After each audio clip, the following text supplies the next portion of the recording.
Kemudian di sini ada non.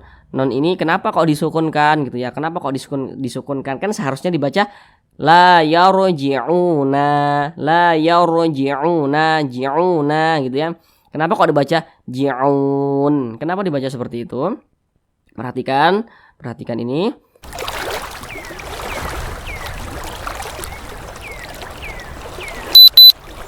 Assalamualaikum warahmatullahi wabarakatuh. Semoga saudara semuanya yang ada di rumah senantiasa dalam keadaan sehat dan berbahagia selalu. Amin amin ya rabbal alamin. Baiklah saudaraku semuanya, kita kali ini akan kembali lagi belajar mengaji Al-Qur'an.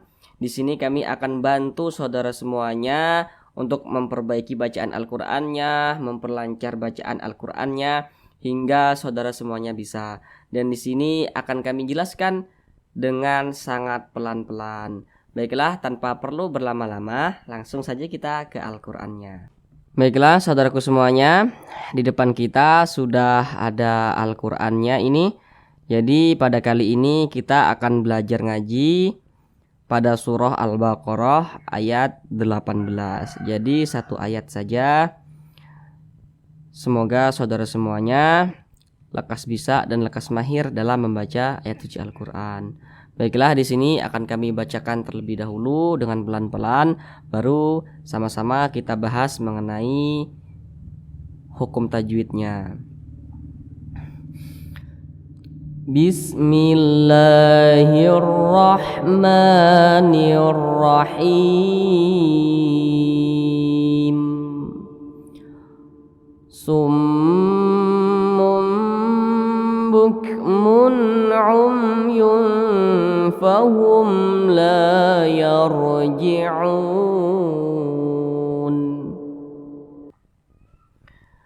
Baik, sekarang kita bahas mengenai tajwidnya dengan perlahan atau pelan-pelan. Namun sebelum itu kami menyarankan saudara semuanya untuk membuka Al-Qur'annya juga di rumah. Karena di sini kami menggunakan Al-Qur'an Mushaf Madinah.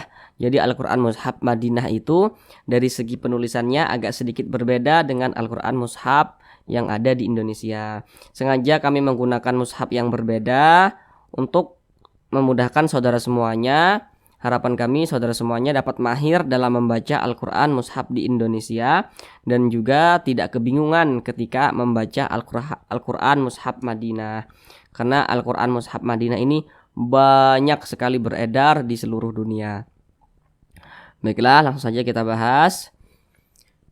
Yang pertama di sini ada mim bertasydid. Perhatikan di sini mim bertasydid. Mim bertasydid ini ada seperti angka 3 kebalik ke atas ya. Ini tanda tasydid. Nah, ini.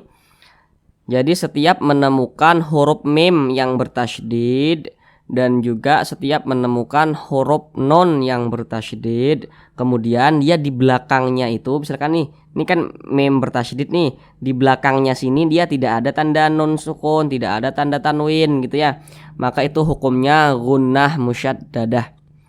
Ini kan kebetulan ada mim bertasydid. Nah, mim bertasydid.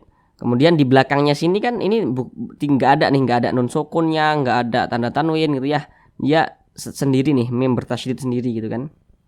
Jadi setiap mim menemukan nun yang bertasydid dan juga mim yang bertasydid itu hukumnya gunnah musyaddadah. Cara bacanya itu didengungkan kira-kira 2 hingga 3 ketukan atau 2 hingga 3 harokat. Summum bukmun didengungkan seperti itu. Didengungkan, ditahan dulu suaranya. Jangan summum bukmun. Nah, itu kurang tepat ya. Jadi ditahan dulu. Nah, seperti itu. Hukumnya gunnah musyaddadah. Summum bukmun. Nah, perhatikan di sini. Di sini ada tanda tanwin ya, ada tanda tanwin. Ada tanda tanwin berjumpa dengan huruf ba. Nah, ada tanda tanwin berjumpa dengan huruf ba. Maka hukumnya itu adalah iqlab.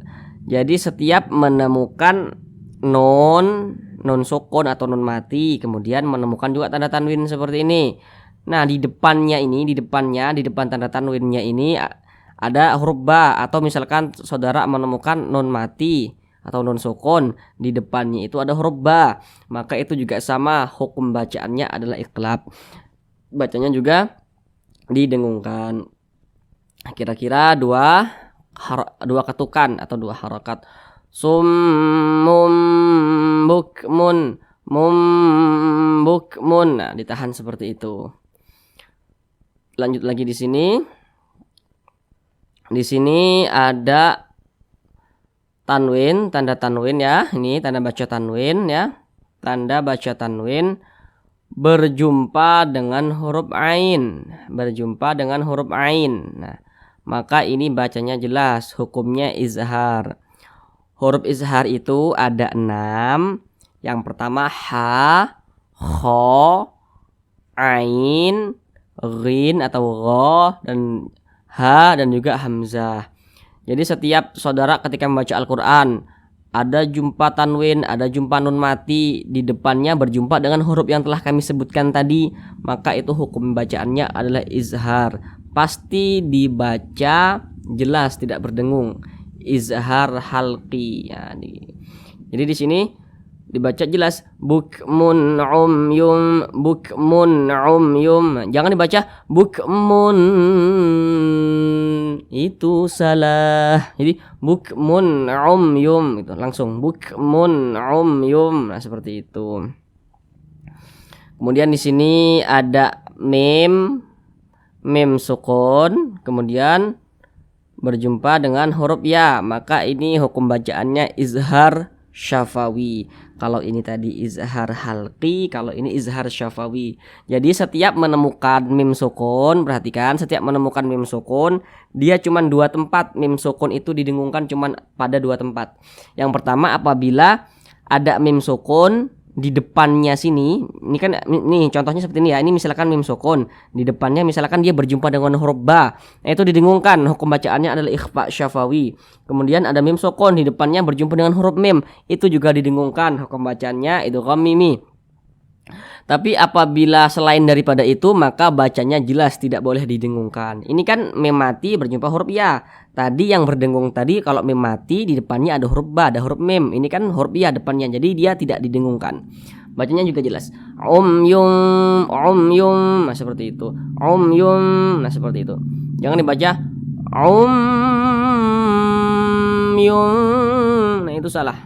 Jadi harus jelas umyum, nah seperti itu. Kemudian perhatikan di sini. Di sini ada tanda tanwin lagi, ada tanda baca tanwin. Perhatikan tanda baca tanwinnya, perhatikan agak sedikit berbeda dengan mushaf yang ada di Indonesia. Kalau pada mushaf Madinah ini. Nah, ini. Kalau yang ini dia sama, kalau yang ini dia agak berbeda nih ya. Padahal sama-sama tanda tanwin juga.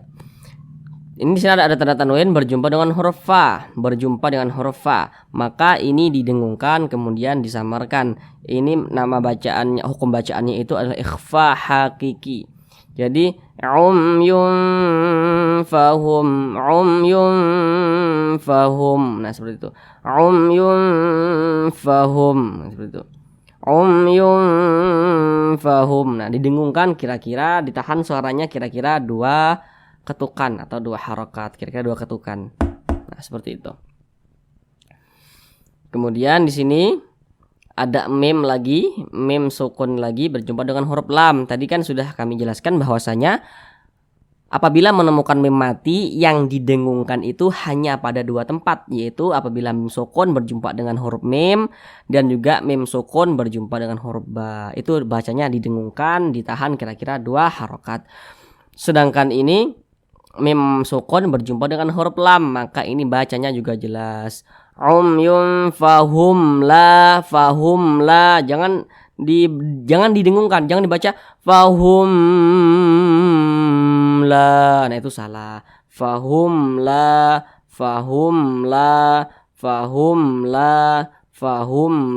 seperti itu.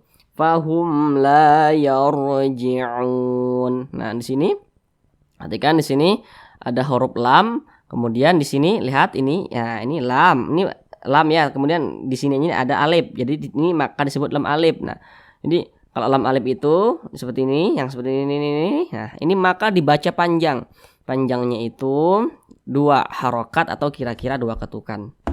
Nah, namanya itu mad tabi'i atau mad asli. Nah, kemudian di sini ada ro, sebelumnya berbaris fathah ya. Ini ada ro sukun, sebelumnya berbaris fathah, maka dibaca tabhim atau dibaca tebal. Yaur gitu. Jangan dibaca yar. Nah, itu menjadi tipis ya, kurang tepat, tapi harus tebal, tafkhim, yaur, seperti itu.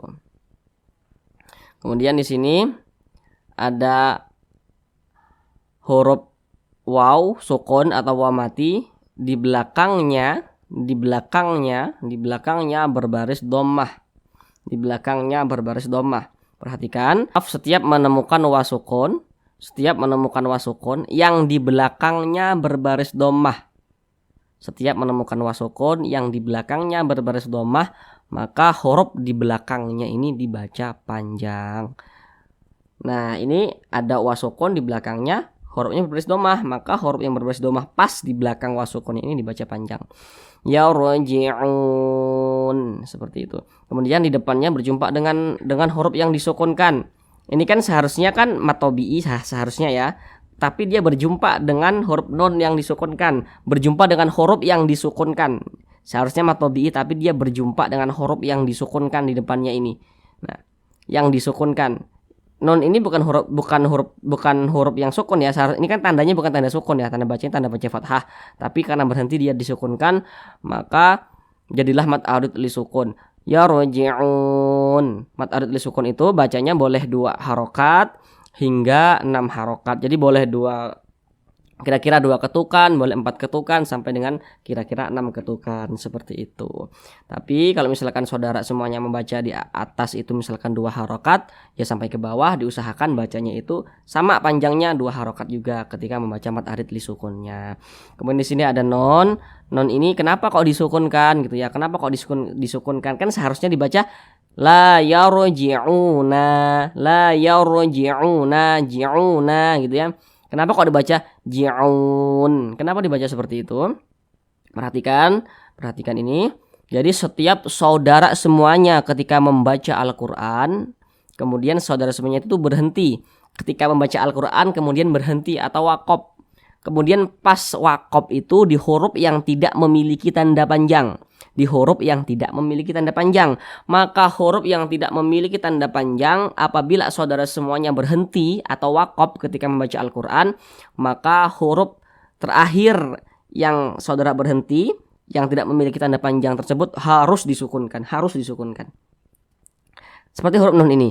Huruf nun ini kan dia tidak memiliki tanda panjang ya. Nun ini dia tidak ada tanda panjangnya nih ya. Maka dibaca yarji'un. Nah, dimatikan ketika berhenti, kecuali kalau misalkan huruf nunnya ini ada tanda panjangnya gitu kan. Nah, baru dibaca yarji'una gitu. Cuman karena nggak ada tanda panjangnya maka dibaca yarji'un, seperti itu.